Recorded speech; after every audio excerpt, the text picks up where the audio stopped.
Hey everybody. So I have this teaching that I needed to share with you. A thought, a teaching, a reality, whatever it is.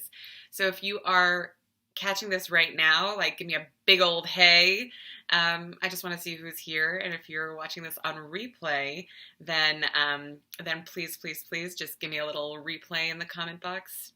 I really, I love to see who this is reaching and why this is reaching you.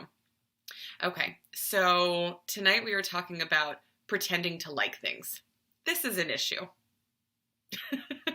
Pretending to like things. It sounds so ridiculous, even just saying it out loud. But so many of us have been doing this since we were kids. We have pretended to like activities, we have pretended to like food, we have even pretended to like people. And there are lots of reasons why. Most of it is a lot of it is to avoid conflict. A lot of it is to, you know, for someone to like us. A lot of it is to have something in common with the people that we love. A lot of it is to feel like a sense of belonging. These are all, desirable things, which I understand. But I wanted to talk about what happens when you continue to pretend to like things, when you continue to pretend to like food, when you continue to pretend to like activities, then a couple of things happen.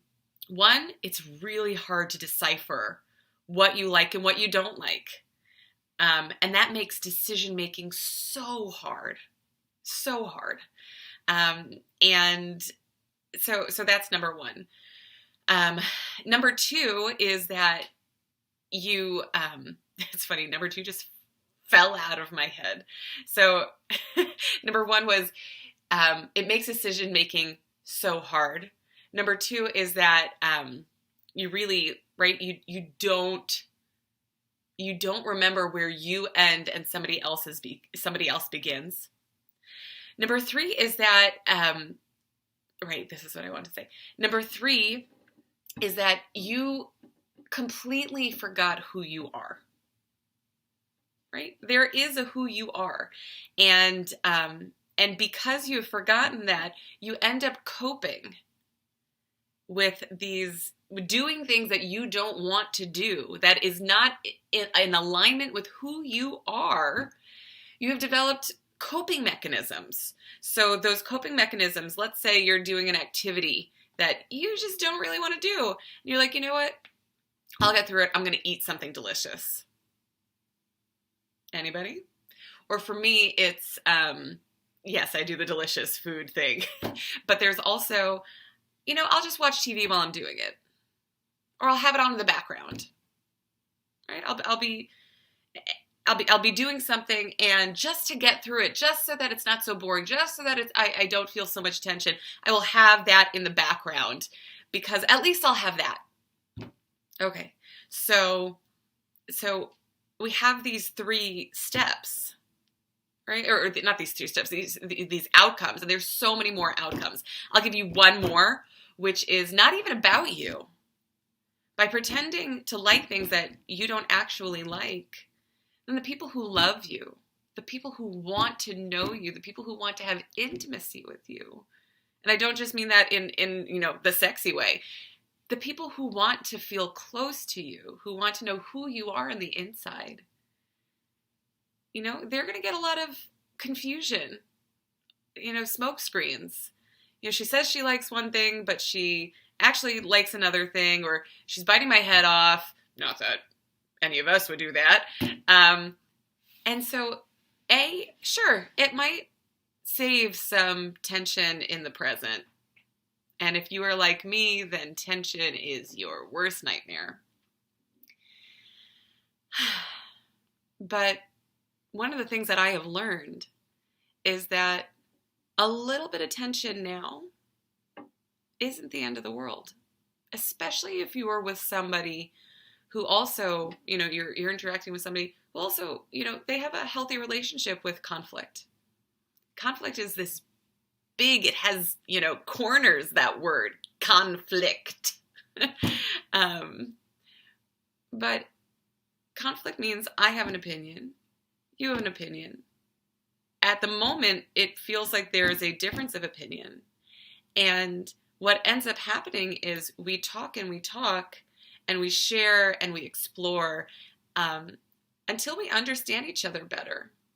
And somehow when we have those differences, if you are truly able to come and to have those conversations, I know it sounds cliche, but I promise you, from one person who has avoided conflict to another, it will not hurt as much as you think it will to say, I don't like that, babe.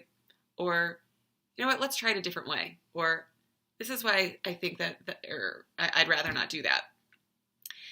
Those are lots of different ways of saying that. Now, I've given you so many different reasons not to pretend that you don't, that you like something when you don't like it. Right? It starts to, you start to forget what you actually like until you get to this point where you're like, why am I so miserable all the time? Oh, right. I'm participating in things that I don't like. That's number one. Number two is that, right, you are not in alignment with who you are. It makes decision-making so much harder. And the people that you know and love, who love you, who want to get to know you, it's very hard to get to know them. And on top of that, you are going to self-soothe when you're doing things that you don't like. You're going to self-soothe with the things that are harming you the most. So for those of you who come to me and you're going to be saying to yourself, I want to be more productive, I want to be, I want to lose weight, and those, I want to support you. I want to help you get organized. I want to do all of those things. And what we want to look at is what is underneath there. What is it? It is your true deep want.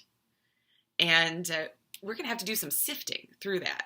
Okay, so this is just what I wanted to bring you. Now, what I want to end with is how you can start to discover if what you're doing is something that you actually like, something that you actually want. One of the biggest things that I hear from people is, for some reason, choosing what to eat for dinner is like the biggest thing in the world. Is this what I really want? How am I going to feel afterwards? Yeah. And we can talk that through a little bit. But so that comes from a place of having made decisions for everybody else. What's going to benefit everybody else, as opposed to looking at yourself and saying, like, what is it that I enjoy, want, need? So one of the things that we want to do is we start with little decisions. We start with little decisions, like what to eat for dinner, even though it feels like a big decision. It's a little decision, even though it can feel really, really big. What to eat for dinner. And we can take some of the gas out. Give it less potency, because guess what? If you eat the complete wrong thing for dinner, keep in mind, there is no right, there is no wrong when it comes to what to eat for dinner. Even if you get food poisoning, not a good thing. Don't do that. But there is no perfect. There is no, what is my right mood right now? There is no perfect.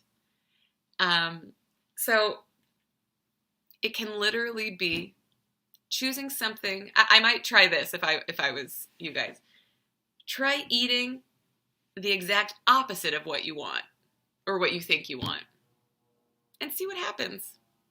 Or just try something random and see what happens. It might not be perfect. It might not feel good. It might not feel good. How would life be different if, we were able to stay with those feelings a little bit more, to sit with them, to not push them away? What would we be able to accomplish if we got more comfortable with the things that were slightly uncomfortable? How much more freedom would we have in our thinking? So just to try things. And it's ironic, because what I'm saying to you is to discover things that you actually like and actually don't like. I'm telling you to try random things. But it's true. Start with little decisions. I remember one time I was having a panic attack. I couldn't decide if I wanted to go home or if I wanted to go to a yoga class. I was exhausted. I had a pounding headache, and I was like, my goal in life is to lose weight. I want to be fit, da, da, da, da, da. And I was at a standstill with myself until I just melted. You know what? In that moment, I can just do one thing. Guess, eeny, meeny, miny, mo, and try it out. Or I might say, you know what, you're human. If you were the person who cares about you most, what might you give yourself permission to do? Okay. So, all right. If that was meaningful to you, if any of that resonated with you, I want you to give me like your favorite emoji below. Just please. I love to see what kind of creative stuff people come up with. Also, I want to just share with you that I am putting a group together for on Tuesday nights to be able to do some of this self-discovery of what we all do. What do you do on your everyday? What is your main operating mode? And what happens to you when what is your stress level like, especially when you're triggered? So it's amazing. So you're going to, I'm going to teach you how to decipher yourself, which is something that we all want to do. And you're actually going to get this little key. You're going to get this document about yourself, about what mode and what percentage of your time and your energy do you put into certain activities. And then also what happens when you trigger yourself, as I mentioned. So if you are interested in that self-awareness, in learning and working on being aware of yourself so that you can make a conscious choice, let me know, message me. And I'm just really excited. If you are interested in learning more, just send me a private message. Actually, just comment below with the word energy. Comment below with the word energy. Excited. All right.